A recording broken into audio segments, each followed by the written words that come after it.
खुलुमबाय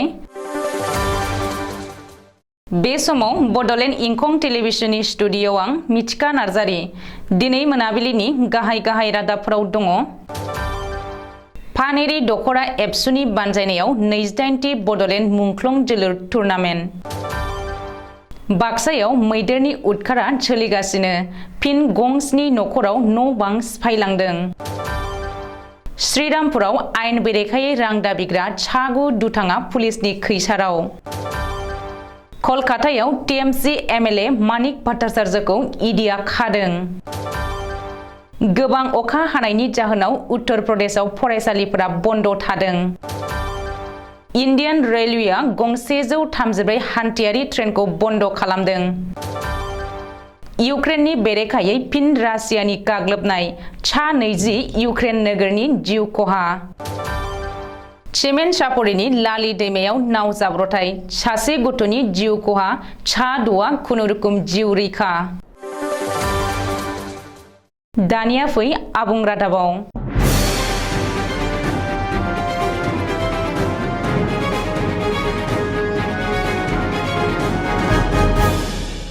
उदालगुरि जिल्लानि फानेरि दखरा एबसु आरो फानेरि गेलेमु आफादनि जथाय बानजायनायाव जायगानि गान्दा खुंगुर गेलेग्रा फोथाराव 28थि बडोलेण्ड मुंख्लं गोसोखां जोलुर बादायनायखौ दिनै बेखेवनानै होयो बेरगाव जिल्ला गेलेमु आफादनि आफादगिरि बिनोद राभाया। दिनैनिफ्राय जागायनाय बे जागायजेननाय गेलेनायाव डिमाकुसि उसु क्लाब आरो नलबारि जिल्लानि मुकालमुवा आन्चलिक स्पर्ट्स एसोसिएशननि गेजेराव बादायनाय जायो। बे गेलेनायाव नलबारि मुकालमुवा स्पर्ट्स एसोसिएशना डिमाकुसि उसु क्लाबखौ 2-1 गलाव फेजेननो हायो आरो देरहासार जानानै आवगायनानै थायो। बाक्सा जिल्लानि भारत भुटान ओनसोल मैथाबारि नया बस्तियाव मैदेरनि उदखाराव सान-हर मेगन मोदैजों बारहोनांगौ जादों सिमना ओनसोलाव रायजो जानाय सुबुंफोरा। थांनाय गोबां दाननिफ्रायनो न' बां सिफायनायजों लोगोसे 4 सुबुंनि जिउ खहा खालामनायखौ लानानै मैथाबारि नया बस्ति ओनसोलनि सुबुंफोरनि गोसोआव समखिखांनाय सिखांदों। बाक्सा जिल्ला बरबरि थानानि सिङाव थानाय नया बस्ति हालाम सिमलाबारि मिलनपुर गामियाव थांनाय हरनि समाव मैदेरा उदखार खालामनानै गोबां सिलिंखार खालामो। मिथिनो मोननाय बायदिब्ला बाथाबारि हाग्रा मख'नि सिङाव थानाय सिमलाबारि मिलनपुर गामियाव खमैबो 50 हाग्रानि मैदेरा फैनानै लहित बर', सन्जीब बर', दुर्गा बर', नरेन बर', धीरेन बर' आरो मंगल बर'मोननि न' बांखौ सिफायनायजों लोगोसे गोबां माइ माइरं जानानै सिलिंखार खालामलाङो। मैदेरनि उदखाराव न' सिफायजानाय सुबुंफोरनि जिउआ खुनुरुखुम रैखा मोनोब्लाबो न' बां सिफायनानै माइ माइरं जालांनानै सिलिंखार खालामलांनायाव खहा खालामजानाय सुबुंफोरा खाफाल हमनांगौ जादों। सोरखारनिसिम खहा खालामजानाय सुबुंफोरनि आरज मैदेरा खहा खालामनाय न' बांखौ फाहामना होनायजों लोगोसे मैदेरखौ होहरनो राहा लानांगौ। कक्राझार जिल्लानि गसाइगाव महकुमानि सिङाव थानाय आसाम सोनाब बंग सीमा श्रीरामपुराव थांनाय सानखालि चिमालटापु पुलिस थानानि सिग्रोमनायाव चिमालटापु ओनसोलाव आयेन बेरेखायै रां दाबिग्रा सागु दुथांफोरखौ पुलिसा हमनो हादों।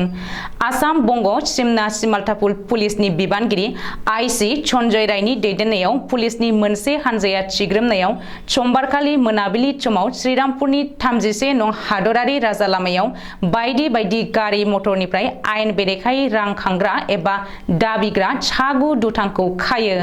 आयेन बेरेखायै रां दाबिग्रा दुथांफोरखौ गसाइगाव महकुमानि गुबुन गामिनि थागिबि होननानै मिथिनो मोननाय जादों। पुलिसनि थुलुंगाव फोरमायनाय बायदिब्ला हमजानाय दुथांफोरनि मुङा फारियै निरन्जित बसुमतारी, मनज साहा, सन्जय सरकार, मोहम्मद आबुंसामा मण्डल, मोहम्मद आर्तर हुसेन, धनराज बसुमतारी, मोहम्मद आबुं बाकार सिद्दिक, मोहम्मद मफिजुल इस्लाम आरो मोहम्मद आब्दुल मालेक। सोनाब बंग गुदि सोलोंथाइ एबा प्राइमारि बोर्ड अफ एडुकेशननि साख्रि होनायाव जाख्ल'नायनि अजदाव इनफोर्समेन्ट डाइरेक्टरेट एबा ईडीआ कलकातायाव टीएमसी एमएलए मानिक भट्टाचार्यखौ एरेस्ट खालामदों। समबारखालि ईडीआ मानिक भट्टाचार्यखौ साममोन खालामनानै गोबाव सम सोंनानै उनाव एरेस्ट खालामदों। मख'नो गोनांदि बै समनि सोनाब बंग सोलोंथाइ मन्त्रि भारत भट्टाचार्यखौ एरेस्ट खालामखांनायनि उनाव ईडीआ मानिक भट्टाचार्यखौ एरेस्ट खालामदों।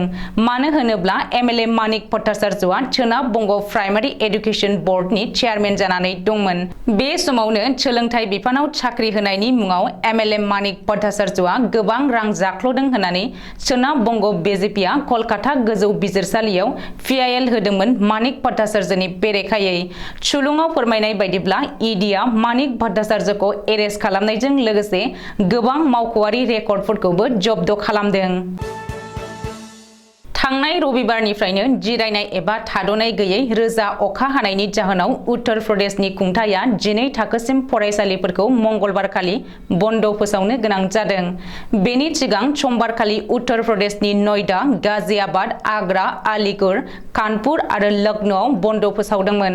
नाथाय मंगलबारखालि रायजोनि गासै जिल्लायावनो 12 थाखोसिम फरायसालिफोरखौ बन्द फोसावनो गोनां जादों। मानो होनोब्ला फरायसाफोरनि थांनाय फैनायाव गोबां गाज्रि गोहोम गोग्लैयो आरो गोबां खेब गोबां लुबैजायै जाथायफोर जालांबाय। बेखायनो बे मिथिंगायारि अलखद समाव उन्दै उन्दै फरायसाफोरखौ रैखाथि होनो थाखाय उत्तर प्रदेशनि खुंथाया फरायसालिफोरखौ बन्द फोसावदों होननानै सुलुङाव फोरमायदों। माखासे स्टेशन आरो लामा फाहामनायनि थाखाय आथिखालाव सानफ्रामबो गंफा नङा गंफा हान्थियारि रेलफोरखौ इन्डियान रेलवेआ बन्द खालामदों।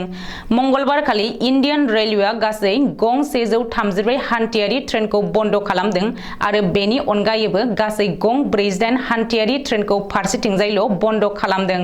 मख'नो गोनांदि बे बन्द खालामनाया बांसिनै सोनाब जन आरो सा जनाव जादों। एनएफ रेलवेआबो लामानि खामानि सोलिबाय थानायनि जाहोनाव माखासे ट्रेनफोरखौ बन्द खालामनानै दोनथ'दों। सुग्लायहांनाय दावहानि अराव इउक्रेनआ घि लुनानै लाफिनदों। रासियाखौ एवथुनानै आथिखालाव इउक्रेननि खैफोदा फैफिनदों। साननैसो सिगाङाव इउक्रेनआ रासियानि बानायनाय दालांखौ बम होनानै सिफायदोंमोन। बेनिनो खिथेर होखारनो थाखाय रासियान आर्मिया इउक्रेननि राजथावनि कियेभजों लोगोसे गोबां नोगोराव गासै 100निबो बांसिन मिसाइलजों बम गावहरदों। जाहोनाव इउक्रेननि गासै सा 20 दाय गैयै सुबुंनि जिउ खहा जादों आरो गोबां धोन दौलतफोरा अरजों खामग्लिनानै सेवहांगार जादों। धेमाजि जिल्लानि चिमेनसापुरि लाली दैमायाव नाव जाब्रबथायजों बोसोरसे खावसे बैसोनि सासे गथ'नि जिउ खहा जादों आरो गथ'नि गोथै देहाखौ दासिमबो नागिरनानै मोनाखै। एसडीआरएफआ नागिरनाय खामानिखौ मावगासिनो दङ। अब्लाबो नाथाय दासिमबो खौरां सुजुनाय समसिमहालागै मोनाखै। सुलुङाव फोरमायनाय बायदिब्ला चांखान सापरि गामिनि अमिय कुमार दलेनि बिसि आरो बिनिनो 1 खावसे बोसोर बैसोनि उन्दै गथ'आ लोमजानायनि जाहोनाव बरं हेल्थ सेन्टाराव डाक्टरजों नायजानो फैदोंमोन। बे समावनो लाली दैमायाव नाव जाब्रबथाय जायो। आथिखालाव जनाय आरो धेमाजिनि एसडीआरएफआ गोमानाय गथ'खौ नागिरगासिनो दं होननानै मिथिहोदों। दिनै मोनाबिलिनि रादाबा एसेनोसै। गोजोन्थों।